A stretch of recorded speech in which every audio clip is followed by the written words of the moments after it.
کہ ہم اپنے اسلامی اقدار کو نظر انداز کر رہے ہیں، تو انہوں نے بہت خوبصورت انداز میں قلم اٹھایا اور اس رویے پر تنقید کی۔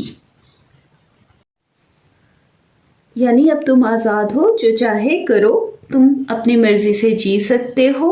پاکستان کی بنیاد کلمہ حق تھا، اسلامی اقدار تھی، لیکن جب آپ کو محسوس ہوا کہ انہیں نظر انداز کیا جا رہا ہے تو آپ نے قلم اٹھایا۔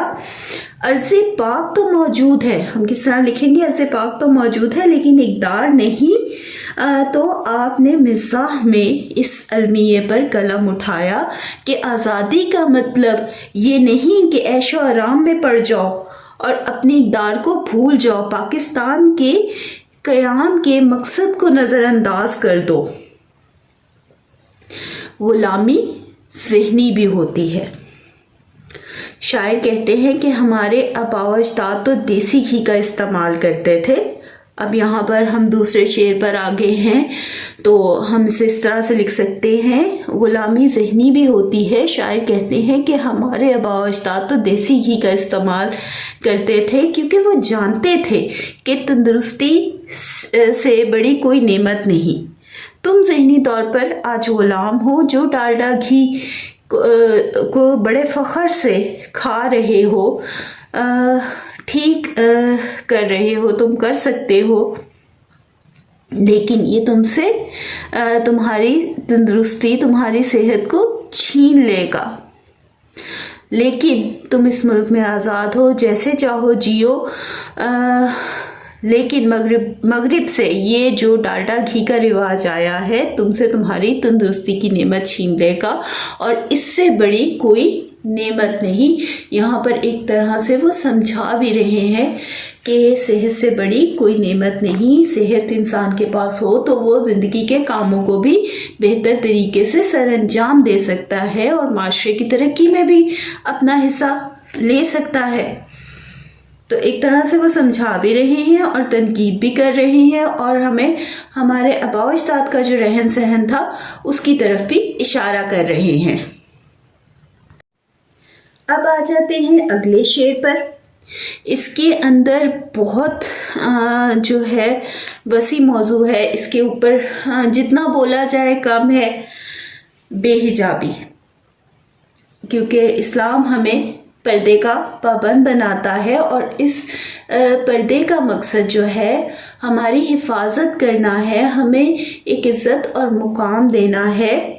ٹھیک ہے، پردہ کبھی بھی ترقی کی راہ میں رکاوٹ نہیں، ہمیں تعلیم حاصل کرنے اور معاشرے کی ترقی میں اپنا کردار ادا کرنے کا مکمل حق حاصل ہے، اور یہ ہمیں دین اسلام نے ہی دیا ہے۔ ٹھیک ہے، اب ہم آ جاتے ہیں اشعار کی طرف۔ بے حجابی ہی ہے اب فیشن پرستی میں شمار، سب کو بے پردہ نظر آؤ کہ تم آزاد ہو، آئلی قانون حاوی ان پہ ہو سکتا نہیں، مولوی صاحب کو سمجھاؤ کہ تم آزاد ہو۔ غلام محمود سرحدی ہمارے معاشرے کے بے باک نقاد ہیں۔ آج معاشرہ جس ذہنی غلامی کا شکار ہے اور اسلامی طرز زندگی کو چھوڑ کر مغربی طرز کو اپنانے لگا ہے، اس رجحان پر تنزیہ اور مزاحیہ تنقید کرتے ہوئے لکھتے ہیں، بے حجابی ہی ہے اب فیشن پرستی میں شمار، یعنی معاشرے کا اب یہی تقاضا ہے۔ بقول اقبال، زمانہ آیا ہے بے حجابی کا، عام دیدار یار ہوگا، سکوت تھا پردہ دار جس کا، وہ راز اب آشکار ہوگا۔ زمانہ آیا ہے بے حجابی کا، عام دیدار یار ہوگا، سکوت تھا پردہ دار جس کا، وہ راز اب آشکار ہوگا۔ جبکہ کسی بھی معاشرے کا رہن سہن، رسم و رواج، لباس دنیا میں اس معاشرے کی پہچان بنتے ہیں۔ آپ کہیں بھی جاؤ، آپ اپنے لباس، اپنے مذہب، اپنے ملک، اپنے رہن سہن سے ہی پہچانے جاؤ گے، لیکن ہو کیا رہا ہے کہ ہم اپنی جو ہمارا وقار تھا، ہمارا جینے کا انداز تھا، اور جس کی وجہ سے ہم نے بہت دنیا میں ترقی کی اور اپنی ایک پہچان بنائی، دین اسلام نے، اسلامی تہذیب نے، اس سب کو ہم نظر انداز کر رہے ہیں. ٹھیک ہے، تو ترقی کی راہ میں پردہ رکاوٹ نہیں. حجاب عورت کو بری نظروں سے بچاتا ہے. یہاں ہم لکھیں گے کسی بھی معاشرے کا رہن سہن، رسم و رواج، لباس دنیا میں اس معاشرے کی پہچان بنتے ہیں. حجاب عورت کو بری نظروں سے بچاتا ہے، ترقی کی راہ میں رکاوٹ نہیں. اب بے حجابی کا دور آیا ہے اور فیشن پرستی اور جدت پرستی کے نام پر مغربی طرز کے لباس اور زندگی کو اپنا لیا ہے. وہ راز اب سب پر ظاہر ہوگا، یعنی عورت اب سب پر ظاہر ہوگی، اسلامی معاشرے کی خواتین اب سب پر ظاہر ہوں گی، کیونکہ اب یہ راز سب پر آشکار ہو گیا ہے. کیونکہ اب معاشرے کا تقاضا ہے، معاشرے کے تقاضے کے نام پر عورت کو مغربی طرز سے جی رہی ہے، یا مغربی طرز کا لباس پہن رہی ہے اور بے پردہ نظر آ رہی ہے. تو یہ ہمارا تقاضا نہیں، یہ معاشرے کا تقاضا ہے، یہ ایک مخصوص طبقے کی سوچ ہے. سب کو بے پردہ نظر آؤ کہ تم آزاد ہو. جس طبقے نے بے حجابی کو نظر انداز کیا ہے، اس کا کہنا یہی ہے کہ ہم آزاد ہیں اور ہمیں اپنی مرضی سے جینے کا اختیار ہے.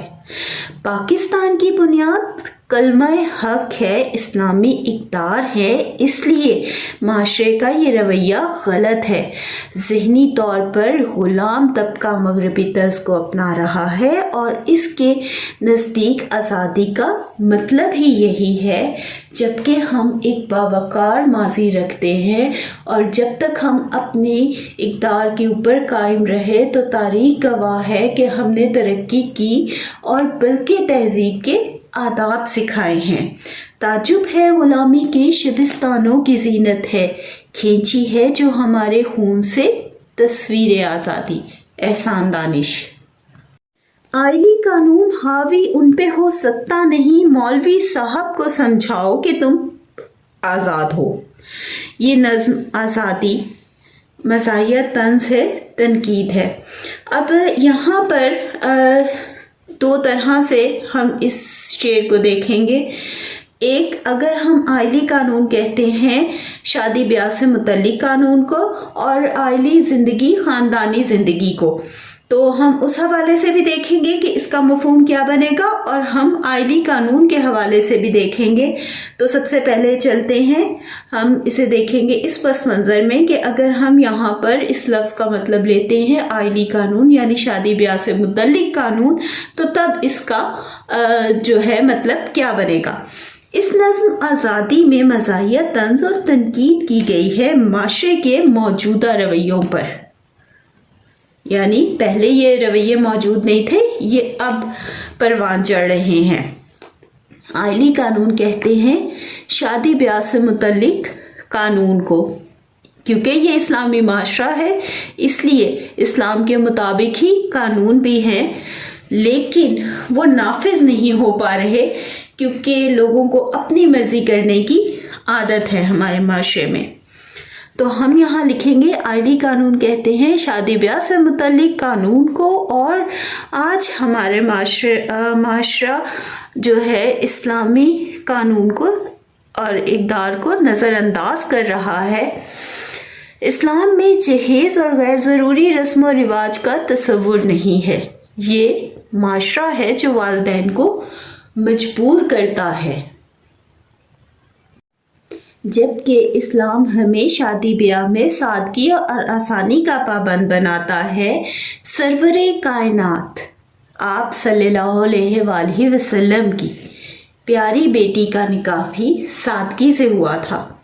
شاعر معاشرے پر مزاحیہ طنز اور تنقید کرتے ہوئے لکھتے ہیں کہ شادی بیاہ سے متعلق کوئی اسلامی قانون جہیز اور رسم و رواج کا مطالبہ کرنے والوں پر عائد نہیں ہو سکتا۔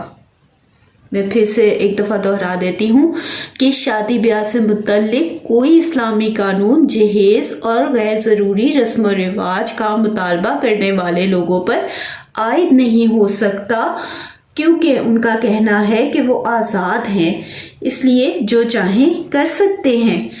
تو مولوی صاحب کو سمجھاؤ کہ آج معاشرے کا یہی تقاضا ہے اور وہ اپنا فتویٰ نہ دیں اور ہمیں نہ سمجھانے کی کوشش کرے کہ اسلام میں ہمیں شادی بیاہ سے متعلق کیا تصور دیا گیا ہے۔ بقول سرفراز شاہد، لیلا کے ساتھ کار بھی آئے جہیز میں، مجنوں یہ کہہ کے ساس سے آگے نکل گئے۔ شاعر نے آج کے آزاد معاشرے کے ایک اور رویے پر اپنے کمال فن سے اسے بے نقاب کیا ہے اور بہت خوبی سے تنقید کی ہے۔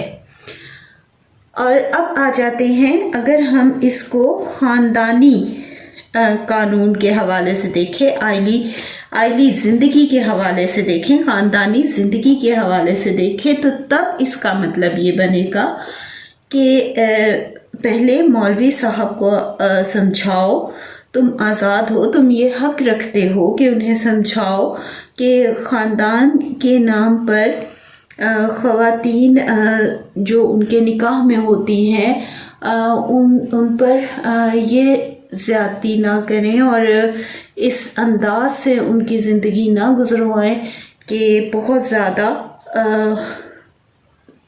بچے اور خاندان کا ان کے ذہن میں کوئی تصور موجود نہ ہو۔ عورت کو بھی زندگی کا حق حاصل ہے۔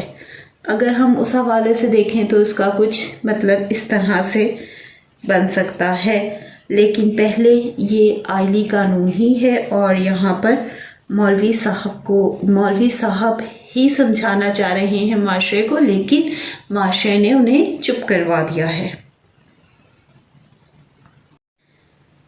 اگلے اشعار میں معاشرے کا ایک اور غلط رویہ، ایک اور غلط رجحان جو کہ آج کے معاشرے میں ہمیں نظر آ رہا ہے، اس کے اوپر شاعر نے قلم اٹھایا ہے اور بہت خوبصورتی سے اٹھایا ہے۔ اور نہ صرف یہ بلکہ ان افراد کی سوچ، ان کا زندگی گزارنے کی جو طرز ہے اس کے حوالے سے بھی انہوں نے چند الفاظ میں وضاحت کر دی ہے۔ تناؤ کوچاؤ بازار میں شام و سحر اور گدائی کو پیشہ فرماؤ کہ تم آزاد ہو۔ غلام محمود سرحدی ہمارے معاشرے کے بے باک نکات ہیں۔ اس نظم آزادی میں آپ نے بہت وسیع موضوعات پر قلم اٹھایا ہے۔ ہمارے ہاں جہاں عزت و وقار سے جینے کے لیے محنت و مشقت کرنے کو ترجیح دینے والے افراد موجود ہیں، وہاں ایک طبقہ ایسا بھی ہے جو اپنے بزرگوں کی کمائی پر عیش و آرام کر رہا ہے۔ اب اس شعر میں موضوع جو ان کی تنقید کا ہے معاشرے کے رویے پر، وہ بالکل مختلف ہے۔ ان کا جو ہے ان افراد پر تنقید کر رہے ہیں جو عیش و آرام میں ہیں اور اپنے آباء و اجداد کی رقم پر عیش کر رہے ہیں، ان افراد پر قلم اٹھایا ہے۔ ان افراد کی سوچ کیا ہے؟ ان افراد کا زندگی کو جینے کا انداز کیا ہے؟ آپ اپنے شعر میں بیان کرتے ہوئے لکھتے ہیں کہ ایسے افراد صبح و شام گلی اور بازاروں میں گھوم کر اپنا وقت گزارتے ہیں اور بازار کی رونق دیکھ کر خوش ہوتے ہیں اور عیش کرتے ہیں۔ ان افراد کے نزدیک عیش و آرام سے زندگی گزارنا ہی مقصد ہے۔ ایسے افراد کو عیش و آرام کی اتنی عادت پڑ جاتی ہے کہ وہ ملک کی